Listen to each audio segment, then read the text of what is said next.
कि एक माधवदास नाम के भक्त थे भगवान के, उनको पेट का एक रोग हो गया जिसकी वजह से बार बार उनको शौच जाना पड़ता था। वो रोग इतना बढ़ गया कि अब वो शौच जा भी नहीं पाते थे, बिस्तर पे ही उनको सब हो जाता था। कोई उनका सेवक नहीं, कोई उनका ध्यान रखने वाला नहीं, इतनी कमजोरी आ गई कि उठ भी नहीं पाते थे। तो श्री जगन्नाथ भगवान स्वयं आ गए सेवक बन के, और कोई रूप बदल के नहीं, स्वयं अपने पूर्ण रूप में ही आए और ऐसे जल भर भर के लाए और उनके शरीर पर लगे मल को साफ करने लगे, गंदे कपड़े उनके हटाने लगे। कमजोरी बहुत थी, जैसे तैसे माधवदास ने देखा कौन सेवा कर रहा है, तो साक्षात श्री जगन्नाथ जी सेवा कर रहे थे अपने हाथों से।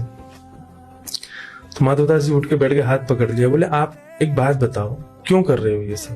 बोले तुम्हारी कोई सेवा करने वाले हैं, तुम मेरे परम भक्त हो, इसलिए मैं सब साफ कर रहा हूं तुमको। ठीक।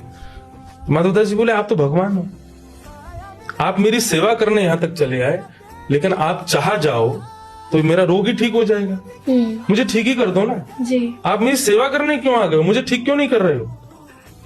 तो भगवान कहते हैं, बोले अरे माधव, संसार में हर व्यक्ति अपना प्रारब्ध भोगने आता है, अपने किसी न किसी कर्म को भोगने आता है।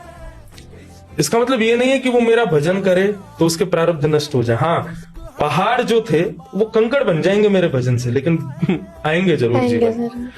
और यदि मैंने पक्षपात करके उसको नष्ट कर दिया, उसको नहीं भोगने दिया, तो ये भोगने के लिए तुमको फिर जन्म लेना पड़ेगा। तो इसलिए मैं इसको दूर इसलिए नहीं कर रहा हूं ताकि तुम भोग करके इससे निवृत्त हो जाओ। अच्छा। मतलब सीधी बात है, एग्जामिनेशन नहीं दोगे तो री आएगा, तो री तो देना पड़ेगा, री के लिए तुमको फिर तो क्लास में जाना ही पड़ेगा, तो क्यों ना उसको फर्स्ट टाइम में क्लियर कर लो।